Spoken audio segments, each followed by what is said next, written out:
What the off week mean to your guys? It gave us an opportunity to get some really good fundamental work in, Okay. and allowed us an opportunity to go back and look at ourselves and analyze what we need to get better at and fix, and so it gave us an opportunity to do all those things, especially on the practice field. Any specifics? Those little things that we identified during the first three ball games to help us going forward.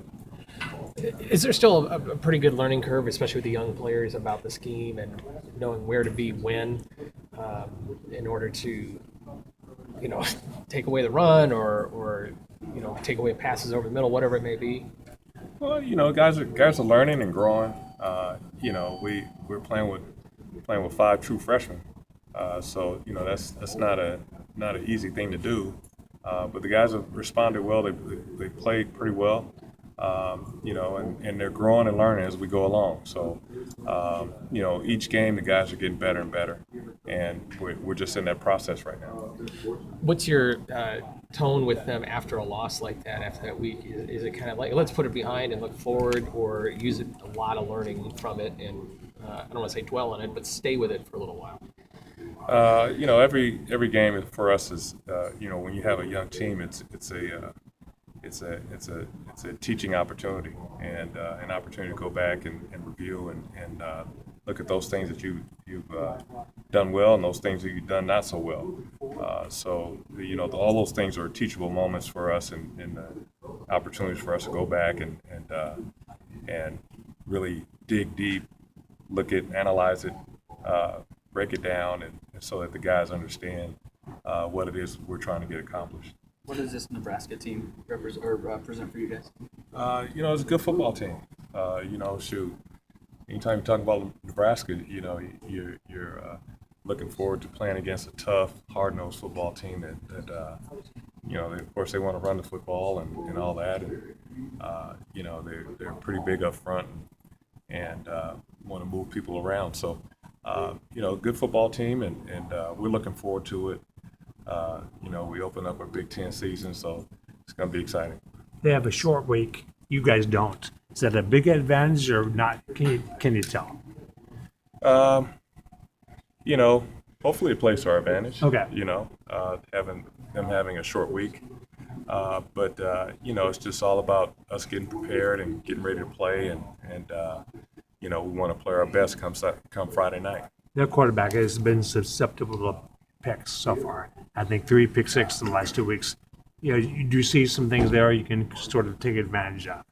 Well, of course, as you're analyzing your opponent, you see some things that you feel like, they're pretty good matchups for you, or that fit what you want to get accomplished. We're all about, our main goal is to score. We want to take the football away from our opponent. Hopefully we get ourselves in positions to take advantage of some of those opportunities that are out there. Thanks. When you looked at video from Tampa, long pass plays, were you more concerned about secondary missed assignments or the line not getting to their spots fast enough? When you have explosive plays, it's a combination of things, you go back and you look at what happened on the back end, the coverage part of it. Then you look at what happened up front, even the underneath stuff. What might have caused a reaction here that resulted in big player here and there. We've gone back and looked at everything, looking at that from the explosive plays that we gave up in the last game, taking a holistic approach and just looking at everything and looking to get better from there. Sometimes it seemed like guys were doing the right thing, and then they just got beat because of the opponent and the quarterback and his playmaking ability. Was it a kind of a catch-22 at times? Yeah, it was a catch-22. I mean, Quentin Flowers is a pretty good player, and very elusive. Much different than any quarterback we faced all season. So, he was, he's a tough out. When it comes to tackling and getting to him, getting him on the ground. he presented some different problems for us. Is there times where you just go, well, you just got beat because that's just how it is, or? Well, I mean, no,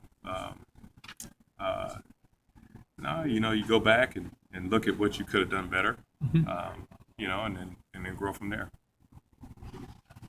When you're playing someone like that who can beat you even when you make the right play, is there some amount of frustration that sets in for a player? Is there an amount of frustration that sets in? Well, you're working.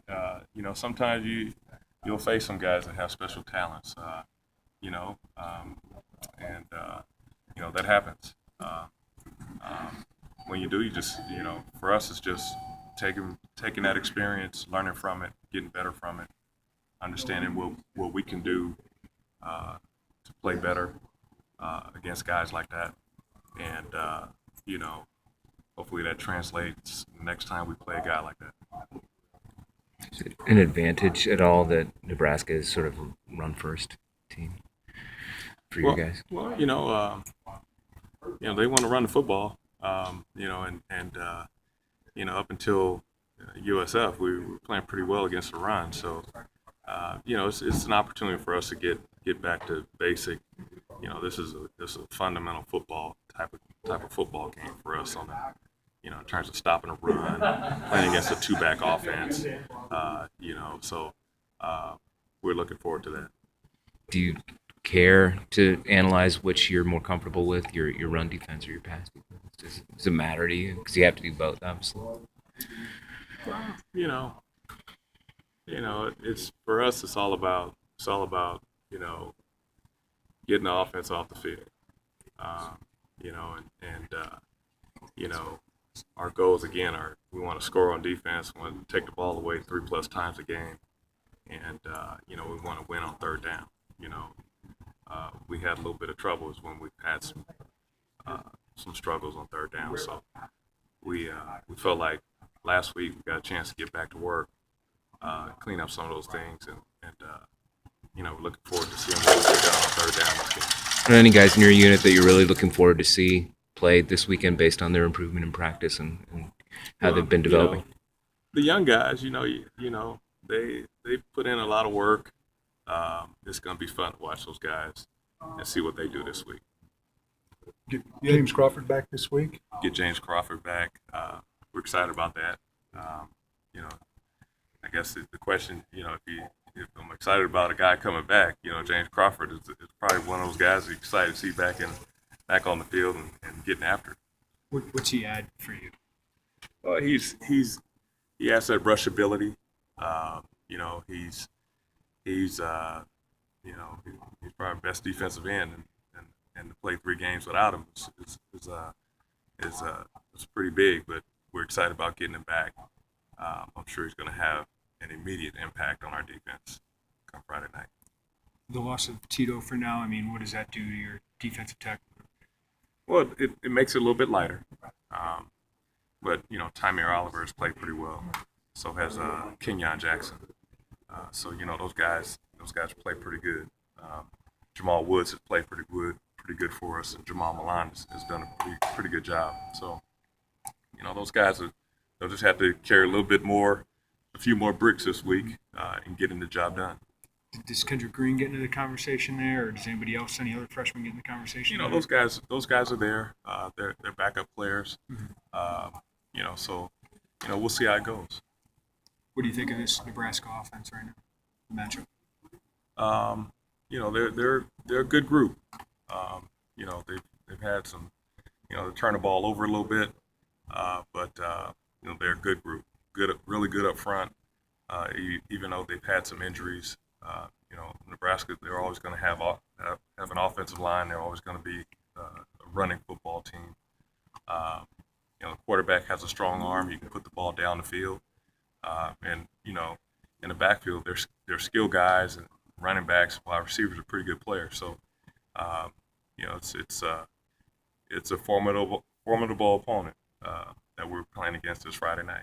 What did your group learn from the Quentin Flowers USF experience? Quentin Flowers is a pretty good player. We all learned that pretty fast.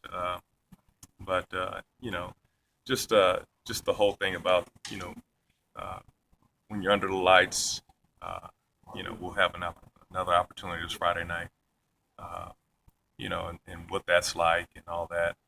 Um, I think our guys are taking that experience, learn from it. We'll see how things shake out on Friday. What's it been like to watch your son play in the NFL? It's been surreal. It's been pretty exciting. You know, um, he's playing special teams and doing all that. So uh, it's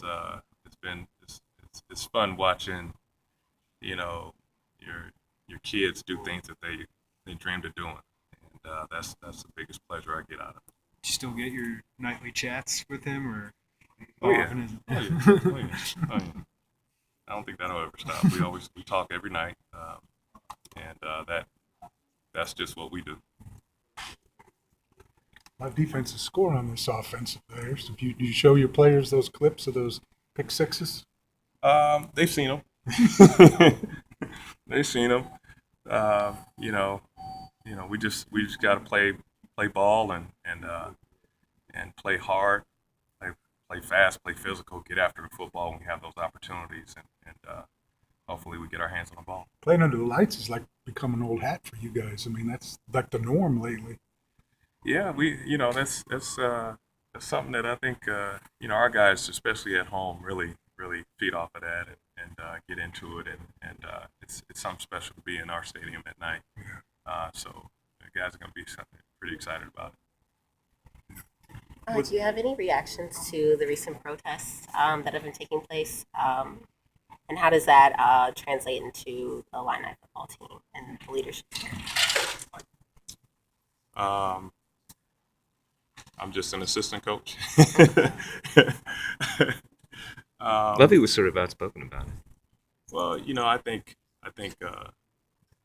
how do I feel about the protests? I think the comments that were made about some of the players by the POTUS was, I think, pretty inappropriate, in my opinion. As a player, I went out on strike. I fought for free agency. I was pretty active in the community. I don't think the players, the calling the players what they were called was pretty out of line. And for me,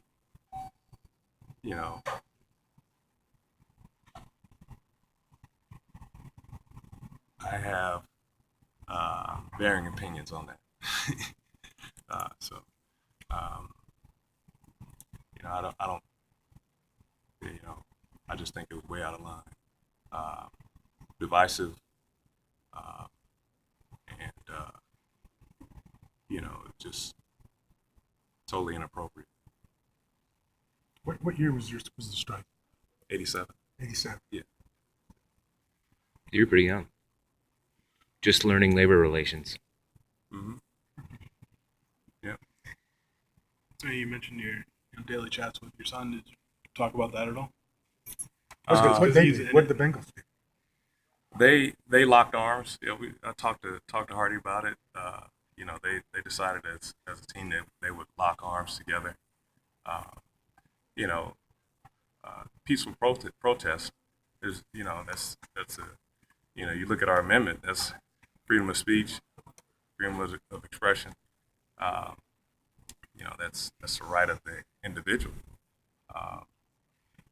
And to be told that you can't do something like that, a peaceful protest, and the reaction to it was just pretty disheartening.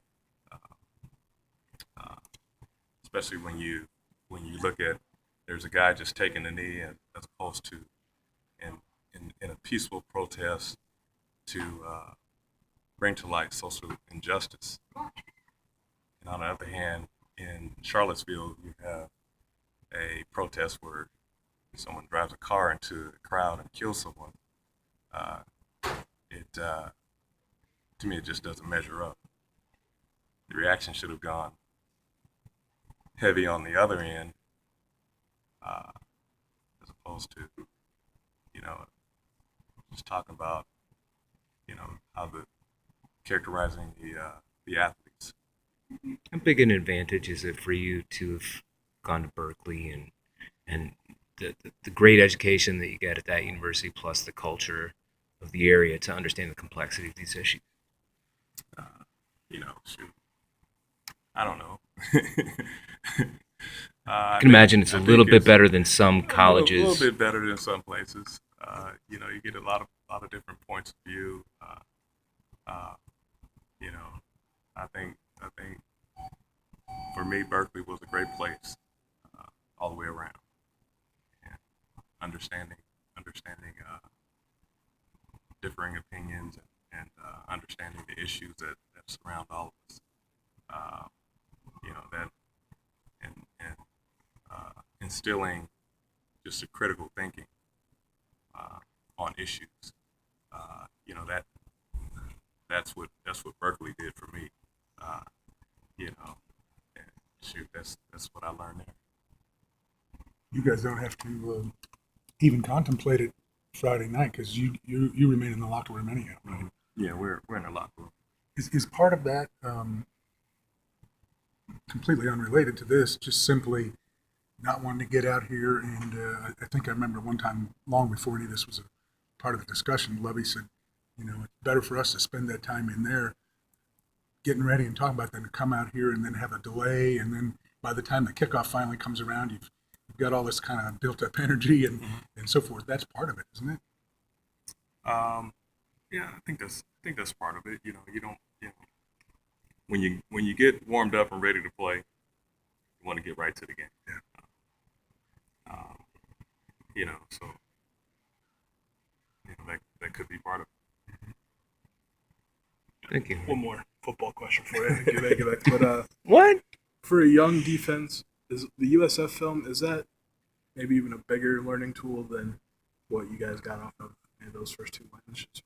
They could see different scenarios where things maybe didn't go the way they wanted. I think so. I think it was, you know, it's a great opportunity for the guys to see, you know, anytime you know, things don't quite work out the way you want them to, it becomes a great teaching moment.